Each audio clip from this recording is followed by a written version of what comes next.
Kannur central ജയിലുമായി ബന്ധപ്പെട്ട് ഞെട്ടിക്കുന്ന വിവരങ്ങളാണ് സമീപകാലത്ത് പുറത്തുവന്നത്. ജയിലിലേക്കുള്ള ലഹരിക്കടത്തും തടവുകാരുടെ മൊബൈൽ ഫോൺ ഉപയോഗവും ഇതിലുൾപ്പെടും. കൊടും കുറ്റവാളി ഗോവിന്ദച്ചാമിയുടെ ജയിൽ ചാട്ടം സുരക്ഷാ സംവിധാനങ്ങളുടെ അപര്യാപ്തതയിലേക്കാണ് വിരൽ ചൂണ്ടിയത്. സുരക്ഷാ വീഴ്ച പുറത്തറിഞ്ഞിട്ടും ജയിൽ അധികൃതർ അത് കേട്ട ഭാവം നടിക്കുന്നില്ല.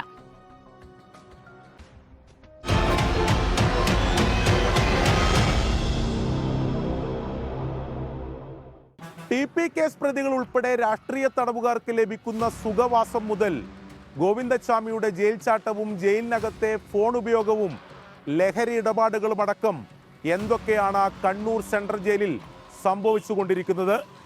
ഈ മതിൽക്കെട്ടിനകം വാഴുന്ന അധോലോകം ആരാണ്?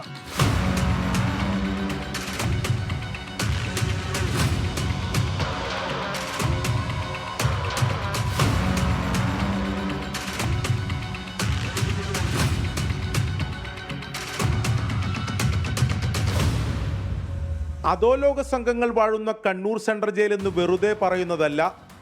ഫോൺ ഉപയോഗവും ജയിൽ കേന്ദ്രീകരിച്ച് നടക്കുന്ന സ്വർണ്ണക്കടത്തും ലഹരി ഇടപാടുകളുമെല്ലാം പോലീസ് ക്രൈം ബുക്കിൽ പലതവണ രേഖപ്പെടുത്തിയതാണ്. ഇപ്പോഴും അത് തുടരുന്നു. TP ചന്ദ്രശേഖരൻ വധക്കേസിലെ പ്രതികൾക്ക് ജയിലിൽ നൽകുന്ന സുഖസൗകര്യങ്ങളുടെ വിവരങ്ങളും നിരവധി തവണ പുറത്തു വന്നിരുന്നു. വാരിക്കോരിയുള്ള പരോളും ഇടയ്ക്കിടെ നൽകുന്ന ആയുർവേദ ചികിത്സയും മാത്രമല്ല, TP കേസ് പ്രതികൾ ജയിലിൽ ലഹരി മരുന്നുകൾ ഉപയോഗിക്കുന്നുണ്ടെന്നും അകത്തിരുന്നു കൊണ്ട് പുറത്തുള്ള കുറ്റകൃത്യങ്ങളിൽ ഏർപ്പെടാറുണ്ടെന്നുമാണ് 3 മാസം മുമ്പ് ജയിൽ സൂപ്രണ്ട് കോടതിയിൽ സമർപ്പിച്ച റിപ്പോർട്ടിലുള്ളത്.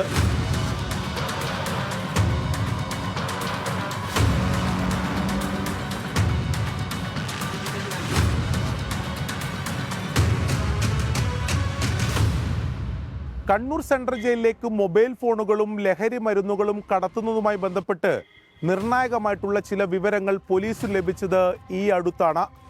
മതിൽക്കെട്ടിന് പുറത്തു നിന്നും അകത്തേക്ക് മൊബൈൽ ഫോണും ബീഡിക്കെട്ടുകളും എറിഞ്ഞു നൽകുന്നതിനിടെ പനങ്കാവ് സ്വദേശിയായിട്ടുള്ള അക്ഷയ് എന്ന യുവാവ് പിടിയിലായി. ഇയാളെ വിശദമായി ചോദ്യം ചെയ്തതിലൂടെയാണ് ഞെട്ടിപ്പിക്കുന്ന വിവരങ്ങൾ പുറത്തു വന്നത്.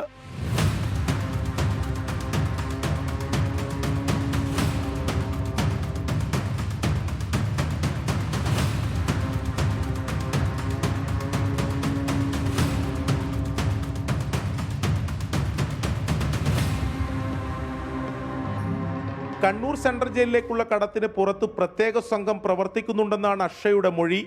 ഇവരുടെ നിയന്ത്രണത്തിൽ 1000 രൂപ മുതൽ 2000 രൂപ വരെ കൂലി വാങ്ങി ലഹരി മരുന്നും മൊബൈൽ ഫോണുകളും എറിഞ്ഞു നൽകുന്നു. ജയിലിനകത്ത് ഇത് നിയന്ത്രിക്കാൻ വേറെ സംഘവും പ്രവർത്തിക്കുന്നുണ്ടെന്നാണ് കണ്ടെത്തൽ.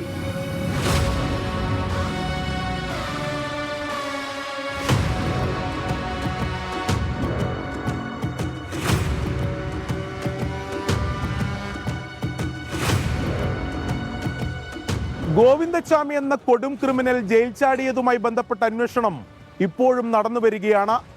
ജയിലിൽ സംഭവിച്ച ഗുരുതരമായ സുരക്ഷാ വീഴ്ചകളുടെ വിവരങ്ങളാണ് അന്വേഷണത്തിന്റെ ഓരോ ഘട്ടത്തിലും പുറത്തു വന്നത്. കുത്തഴിഞ്ഞൊരു സംവിധാനമായിരുന്നോ കണ്ണൂർ സെൻട്രൽ ജയിൽ എന്നതാണ് ആ ഘട്ടത്തിൽ ഉയർന്ന ചോദ്യം.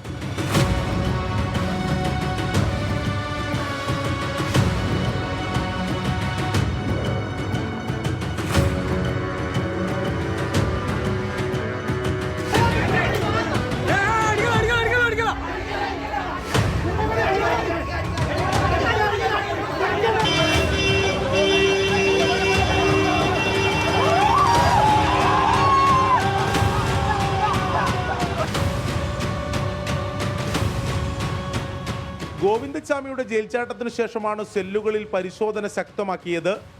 നിരവധി മൊബൈൽ ഫോണുകളും ലഹരി വസ്തുക്കളും കഴിഞ്ഞ 3 മാസത്തിനിടെ പിടികൂടിയിട്ടുണ്ട്.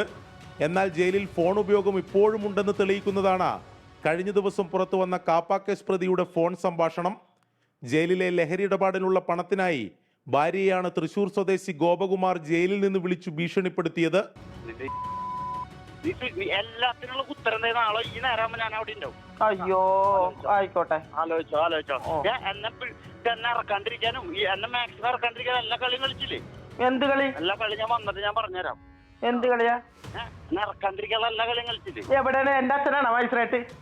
നിന്റെ അച്ഛനല്ല മജിസ്ട്രേറ്റ്. നീ ഞാൻ പറഞ്ഞത് എന്തിനാണ് അന്വേഷണത്തിന് അയച്ചു കൊടുത്തത്? നീ എല്ലാം എന്റെ നിന്നെ കൊന്നിട്ട് ഇറക്കുന്നവിടുന്ന് കൊന്നിട്ട് എവിടെന്ന് മറ്റന്നാൾ സ്ഥലം നോക്കിക്കോട്ടെ, നാളെ വന്നിട്ട്.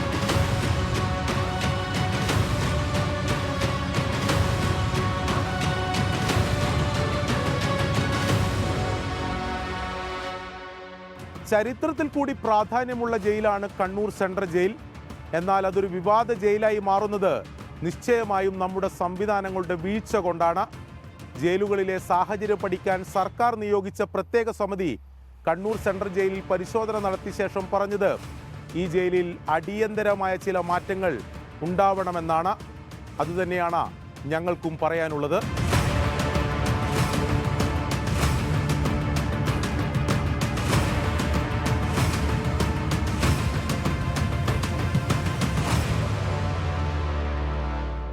ലോകത്തെവിടെയായാലും ഏത് സമയത്തും 24 വാർത്തകളും ഓഗ്മെന്റഡ് റിയാലിറ്റി പാക്കേജുകളും എക്സ്പ്ലെയിനറുകളും വിശദമായി കാണാൻ ഞങ്ങളുടെ യൂട്യൂബ് ചാനൽ നിങ്ങൾക്ക് സബ്സ്ക്രൈബ് ചെയ്യാം.